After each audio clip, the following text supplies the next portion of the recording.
Баршаңызға қайырлы күн достар, каналға қош келдіңіздер. Бүгін сіздермен шек қарыннан манты дайындайтын боламыз. Видеоны соңына дейін көріп, каналға тіркеліп алуды ұмытпаңыздар.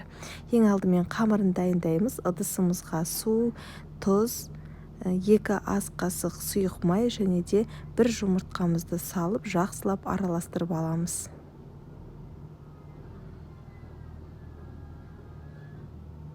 Үстінен електен өткізілген ұнымызды саламыз. Мен 500 грамм салдым. Әр ұн арқалай болғандықтан, яғни ұнның тығыздығына байланысты 550 граммға дейін кетуі мүмкін. Енді қолымызбен қамыр илейміз.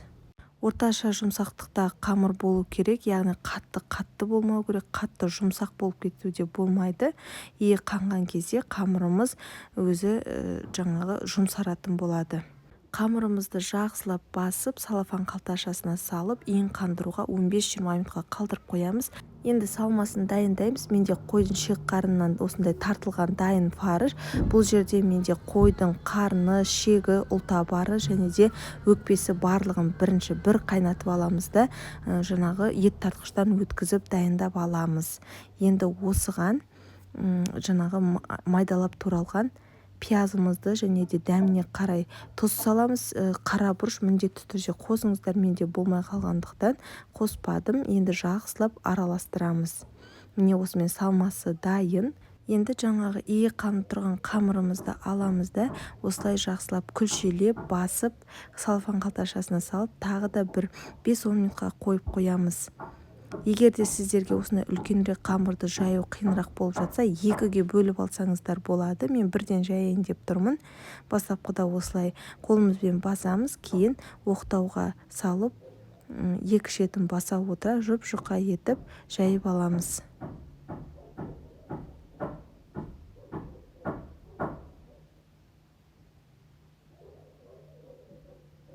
Жайылған қамырларымызды 4 бұрышты бөліктерге бөліп аламыз. Достар, осы жерде мен оқтауға орап кесіп жіберіппін. Бұл негізі дұрыс емес. Мантыға кескен сияқты кесу керек. Бұлай кескен кезде үстіңгі жақтары кішкентай, астыңғы жақтарыңғы бөліңкі үлкен болып кетуі мүмкін.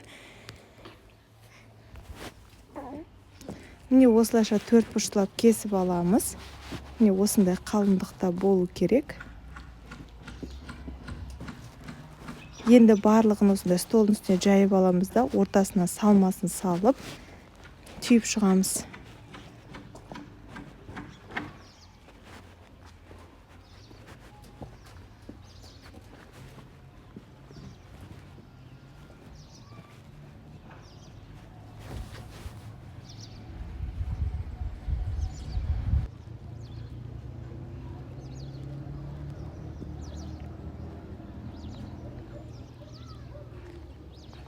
Түйілген мантыларымызды асты майланған манты қазанымызға орналастырып шығамыз.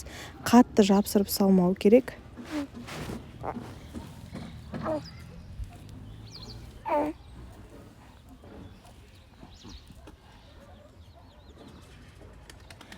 Піскеннен кейін беті қаясып қалмас үшін үстіне кішкене май жағып шығамыз. Осы кезде суымызды қайнатып дайындап қоямыз.